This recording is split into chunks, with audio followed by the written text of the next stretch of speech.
October 1st, 2013, San Francisco, Glen Park Public Library. A hand grabs a laptop off a reading room table. 3 FBI agents move in. The session is live, and on that screen, logged in and fully accessible, is the back end of the largest illegal marketplace in internet history. $1 billion in transactions, drugs, fake passports, hacking tools, stolen identities, all running invisibly inside the anonymity network Tor, all paid through Bitcoin, all operated by one man, known online as the Dread Pirate Roberts. His website is called Silk Road.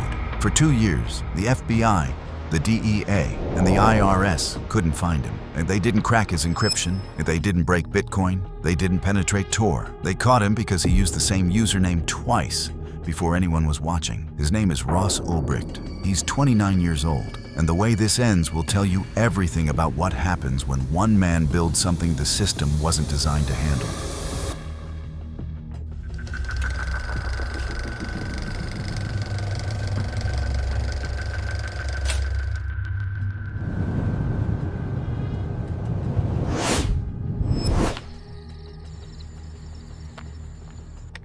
Ross Ulbricht is 26, physics graduate, clean record, no criminal history, no gang connections. He reads libertarian economics the way other people read scripture. Murray Rothbard, Ludwig von Mises. He believes genuinely that government control of markets causes more harm than the markets themselves ever could. He doesn't want to build a criminal empire. He wants to run an experiment. What happens if you build a completely free market where consenting adults can buy and sell anything with no interference, no regulation, and no way for any government to shut it down? He calls it Silk Road. The architecture is elegant. Tor, originally built by the US Navy, bounces all traffic through encrypted relays across the world, so no one can trace where a connection originates. Bitcoin handles payment with no bank, no wire transfer, no paper trail. The marketplace lives on a hidden server with no public address, no face, no location, no money trail. He names his alter ego the Dread Pirate Roberts, a character from The Princess Bride, whose power comes not from the man behind the mask, but from the legend itself. If Ross was ever caught, someone else could take the name, and the identity would outlive the person. Remember that detail. It matters at the end.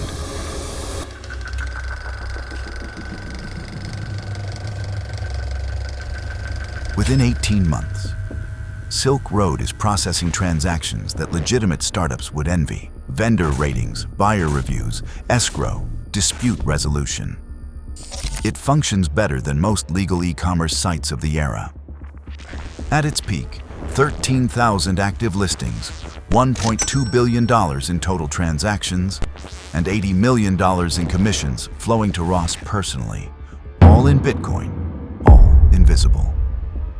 Vendors mail product in vacuum-sealed packages disguised as normal mail, using the postal system as their delivery network because customs agencies aren't equipped to screen millions of ordinary parcels for drug traces. The great irony of the Dread Pirate Roberts is this.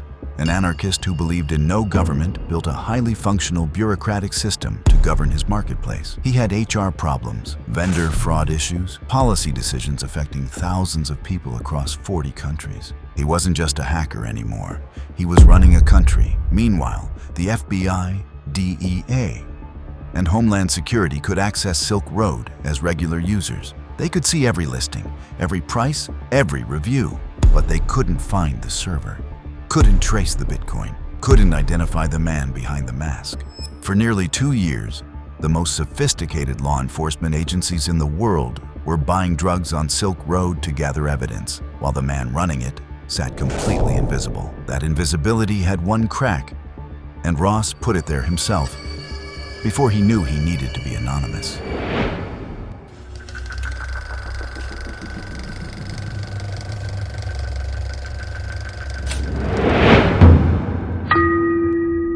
Someone using the handle Altoid posts on a drug forum, advertising a new anonymous marketplace called Silk Road. Months earlier, That same username had posted in a Bitcoin developer forum asking for technical help with a Tor-based marketplace. IRS investigator Gary Alford connects the two posts in 2013. Same username, two different forums. He looks closer. The Altoid account had been linked to an email address for less than 24 hours before the poster changed it. The address was Ulbricht@gmail.com. 2 years of federal investigation. No encryption broken, no server cracked. One username, reused before Ross understood anyone would ever look. A package of 9 fake IDs, different names but the same face, is intercepted at the Canadian border. Homeland Security visits the delivery address in San Francisco. The man who answers the door is Ross Ulbricht. Calm, cooperative. They leave without arresting him. But now they have a name, a face, and a physical address to go with the Gmail account. The Dread Pirate Roberts lives in San Francisco on a public street under his real name. 2 of the federal agents running the Silk Road investigation were stealing from it. DEA agent Carl Force created a fake persona inside the marketplace, gathered intelligence, and simultaneously extorted Ross, threatening to expose the operation unless paid. He received hundreds of thousands of dollars in Bitcoin. Secret Service agent Sean Bridges went further, exploiting his access to seized accounts and stealing over $800,000 for himself. Both were later arrested, convicted, and imprisoned. The investigation that brought down the largest dark web marketplace in history was partially run by criminals, stealing from the man they were hunting. Ross Ulbricht was convicted on evidence gathered by 2 federal agents who were simultaneously committing their own federal crimes. The system that prosecuted him was rotten at its core. That is not an opinion. It is a court record. If this story is making you see something you didn't see before, subscribe, because what comes next, the arrest, the verdict, and the number that will make you question everything, is the part most channels never get to.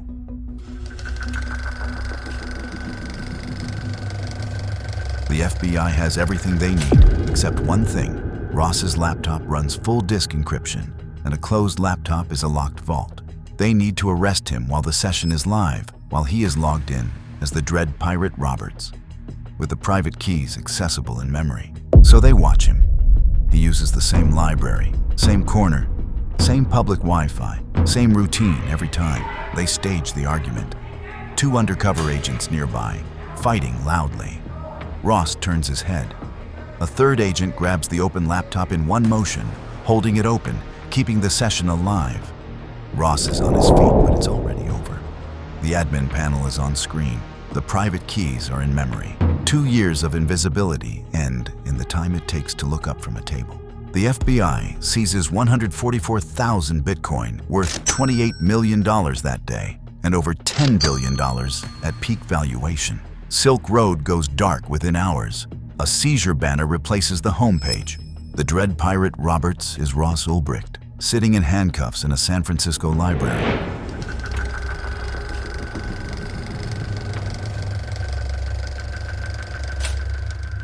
The jury convicts on all 7 counts in under 4 hours.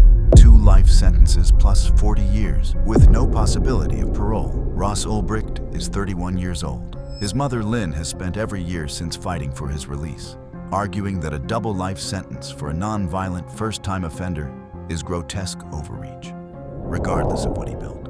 Others point to overdose deaths connected to drugs sold on the platform and call the sentence entirely proportionate. That argument has not been resolved, and it will not be resolved here. What cannot be argued is what happened next.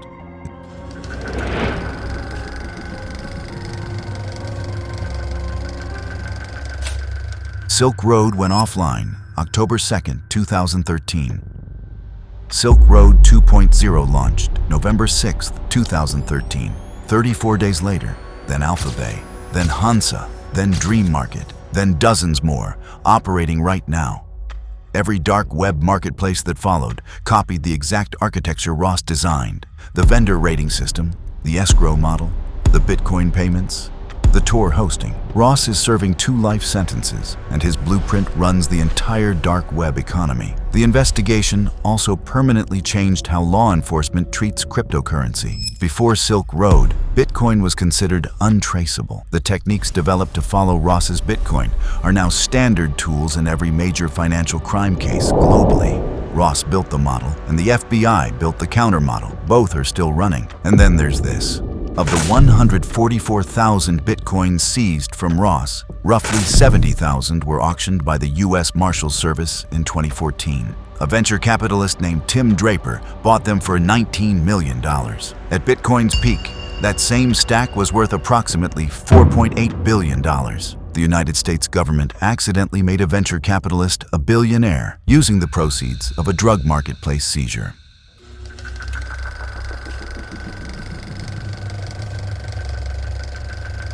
Ross Ulbricht built the most sophisticated anonymous criminal operation in internet history.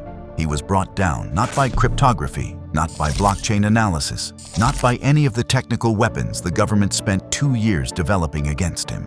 He was brought down by a username he created years before he needed to be anonymous.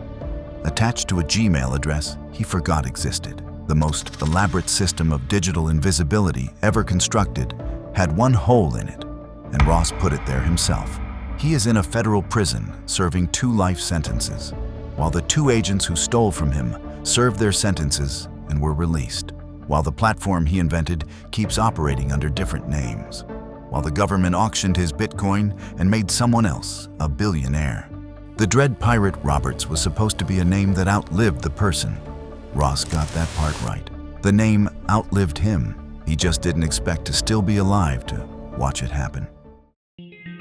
Ross Ulbricht spent 2 years building the most sophisticated, anonymous system in internet history just to stay hidden. The next story on this channel took 2 hours. No Tor, no encryption, no years of careful planning. Just one phone call to the wrong person at the right time. In a single afternoon, the most powerful social media accounts on the planet were hijacked simultaneously. A sitting U.S. president, the world's richest man, a former president, one of the most valuable companies on earth, all posting the same message, all pushing the same scam, all completely out of their owner's control. Twitter's security team had no idea how it happened. The FBI had no idea who did it. The answer, when it came, was the last thing anyone expected. That story is next.